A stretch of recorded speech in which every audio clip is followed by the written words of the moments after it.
If you are over 60, have you ever considered that just one small squat routine in the morning or evening could silently lead you toward the risk of a stroke while you sleep?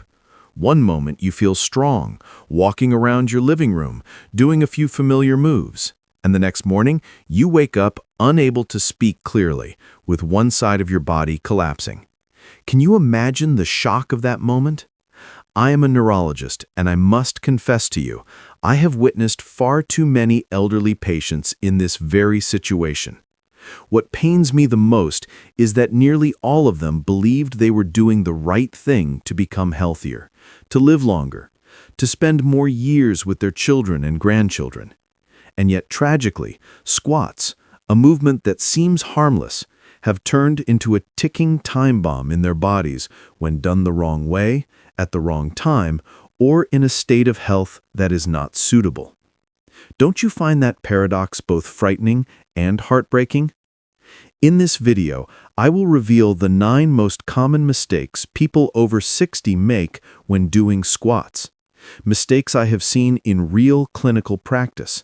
Mistakes that have stolen independence, memory, and sometimes even life itself from honorable men and women. The important thing is that each mistake has a simple prevention strategy, and I will give you specific, practical solutions so you can stay active and strong without turning your brain into a hostage. Do you want to know what those mistakes are? But before we go further, I have one small request.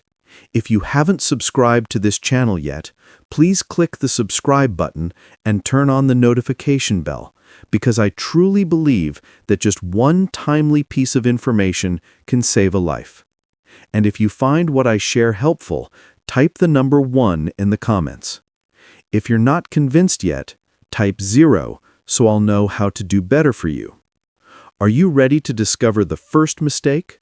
A squat habit that can spike your blood pressure in just seconds and turn a peaceful morning into a nightmare?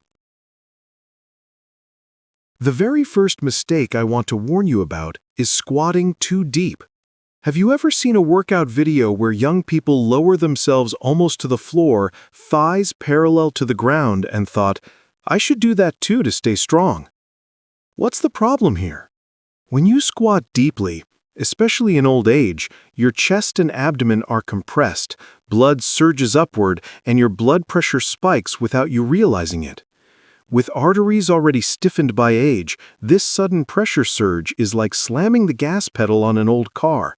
The brakes can't hold, and any hidden blood clot may break loose and shoot straight to the brain.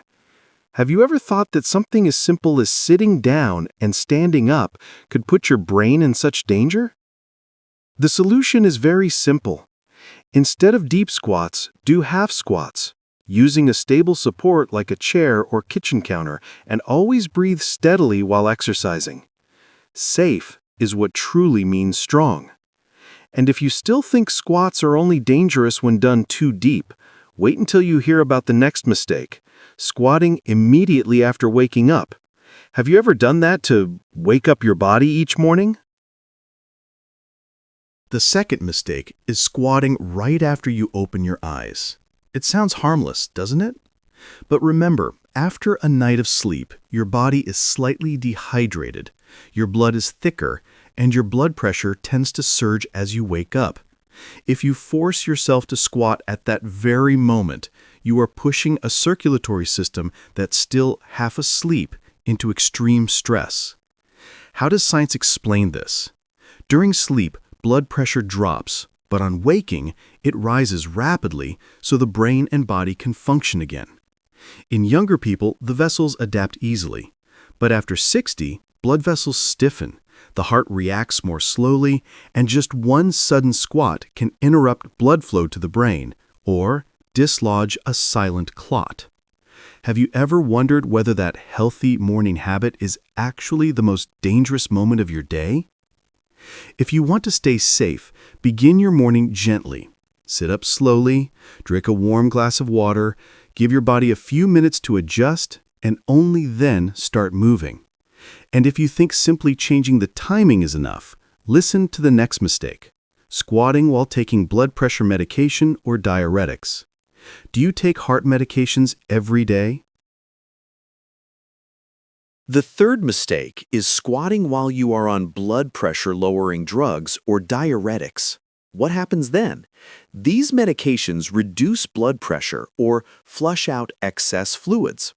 When you squat in that state, blood pools in your legs, the brain is deprived of oxygen, and the body activates clotting mechanisms to protect itself.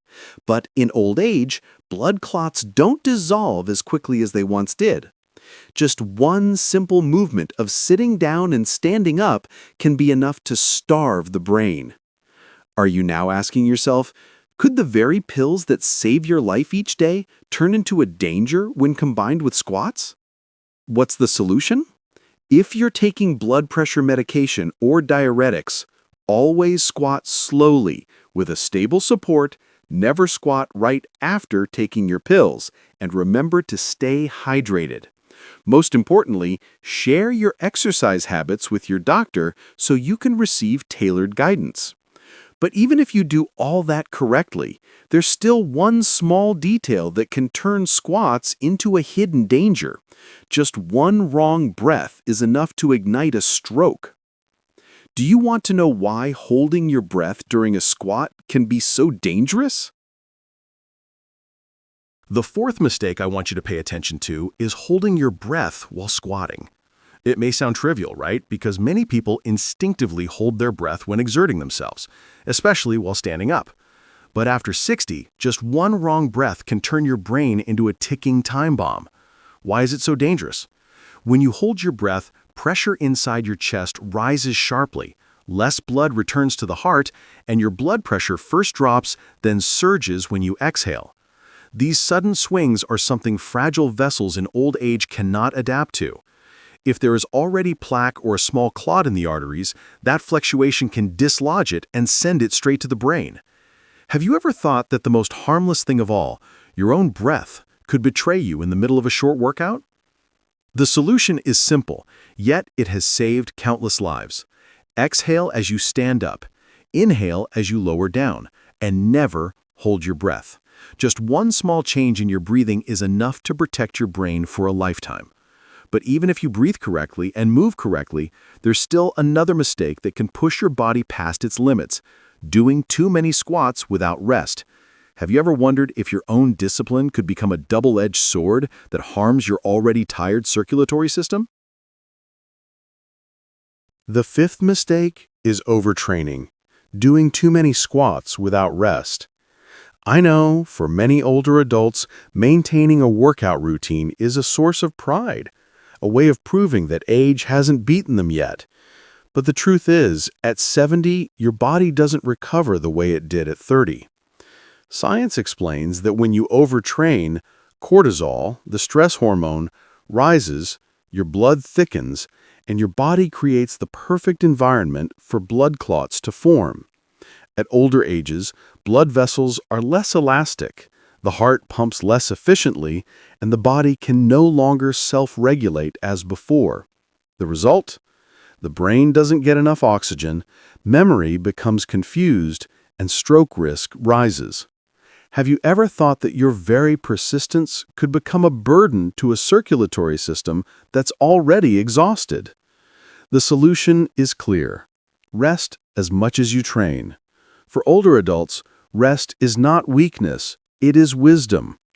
Instead of forcing yourself to do dozens of squats, aim for 2-3 light sets, alternate with rest days, and stay well hydrated. True strength is not in the number of squats, but in the resilience of your brain. Yet even if you train moderately, one hidden danger may still lurk right inside your home: the slippery floor where you squat. Do you realize that just one small patch of water on the kitchen floor could send you straight to the hospital? The sixth mistake is squatting on a slippery or unstable surface. It may sound trivial, but millions of seniors are hospitalized every year due to falls in their own homes. And when you fall, it's not just about broken bones. The shock can throw your heart into arrhythmia, cause sudden blood pressure changes, and shake loose fragile arterial plaques. The result may not only be fractures, but also a stroke. Do you still believe that squatting at home is always safe? Prevention here is straightforward.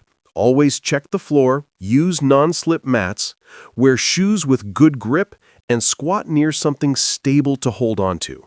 Never underestimate small details, because at this age, even one small detail can change your life. But there's something else. Even if you exercise in safe conditions, if your body is sick, fatigued, or dehydrated, squats can still turn into disaster. Do you want to know why pushing through can sometimes be the deadliest mistake of all? The seventh mistake I often see in older adults is squatting when sick, tired, or dehydrated. Have you ever thought, it's just a mild cold, I'm only a little tired, I should still push myself to stay consistent? Many seniors believe resilience is the key to fighting illness. But the truth is, when the body is weakened, even a few squats can be the final straw. Why so dangerous? When you're sick, your body is in a state of inflammation. Your heart works harder but less effectively, and your blood vessels expand and contract erratically. Add dehydration, and your blood thickens, flows more slowly, and clots more easily. Just one squat compressing the chest and abdomen can dislodge that clot and send it to the brain. Isn't it terrifying to think that a simple cold could turn into a massive stroke just because you didn't allow yourself to rest? So what's the solution? Remember, at age 60, rest is not weakness, it's wisdom. If you feel dry-mouthed, dizzy, or unusually fatigued, drink water, eat something light, and skip that workout. The goal of exercise isn't to prove toughness, it's to protect your brain. But even when you are healthy, there is still one time when squatting is more dangerous than ever, right before bed. Have you ever thought that a few light moves before sleep could quietly raise your risk of stroke all night long? The eighth mistake is squatting right before going to sleep. It sounds logical. Many believe that light squats help circulation, loosen muscles, and promote better rest. But for seniors, doing squats at that time can backfire. What does science say? During sleep, blood pressure naturally drops so the heart and brain can rest. But if you squat right before bed, your heart and blood vessels are forced to work harder, leaving the body no time to reset. The result? Blood pressure spikes while you're asleep. Clots can form or dislodge. That's why so many strokes occur in the early morning, when the brain is most vulnerable. Have you ever wondered whether you might be unknowingly programming a stroke risk right before getting into bed? The solution is very simple. Never squat within an hour before going to bed. Instead, do light stretches, take deep breaths, and drink a glass of water so your body can slip into restful sleep. But there's one final mistake, the one I consider the most dangerous of all: deep squats in old age. Do you want to know why a move that younger people call a fitness standard can become the #1 threat to the brain as we grow older? The ninth mistake is squatting too deep in old age. We often hear that the deeper the squat, the better it trains the muscles and joints. But the truth is, after 60, deep squats can create enormous internal pressure that the brain and heart cannot withstand. I remember Harold, 73, a former military medic. Every morning, he proudly did 15 deep squats, convinced he was keeping his soldier's strength. One day, after finishing his squats, he felt dizzy. That evening, he couldn't hold a cup steady and suddenly lost the ability to speak. Diagnosis? A lacunar stroke caused by a blocked small vessel in the brain. He survived, but lost his ability to drive and suffered short-term memory loss. Isn't it heartbreaking that one movement, done too deeply, stripped away the independence he had valued all his life? Why are deep squats so dangerous? Because when the hips drop below the knees, abdominal and chest pressure surge. Blood is forced upward and blood pressure spikes. In younger people, blood vessels are still elastic, the heart is strong, and the body adapts. But in old age, vessels are stiff, the heart is weaker, and just one sudden pressure surge can trigger a clot. Even worse, many people unconsciously hold their breath during deep squats, making blood pressure swing even more violently. Doesn't it chill you to realize that a habit thought to be healthy could quietly plant the seeds of disaster? The solution isn't to stop moving, but to change how you move. Instead of deep squats, do half squats with stable support, focusing on steady breathing. Remember, safe is strong, not the deeper the better. But perhaps now you're asking, after all these risks, what should seniors do to stay active while still protecting their brains? Is there a safe, clear path you can begin as early as tomorrow morning? After hearing all these stories, you may be wondering, if squats are this dangerous, should I stop exercising altogether? I want to look you straight in the eye and tell you honestly, no. Please don't stop moving. The problem is not that you squat, it's how and when you squat. Movement is life, oxygen for the brain, blood flowing to every cell. But after 60, the rules change. You can't train like you did at 30, and certainly not like the 20-year-olds in workout videos. Are you ready to learn how to move smarter instead of harder? The very first thing I always advise my patients is to choose the right time. Don't squat immediately after waking up. Don't squat right before bed.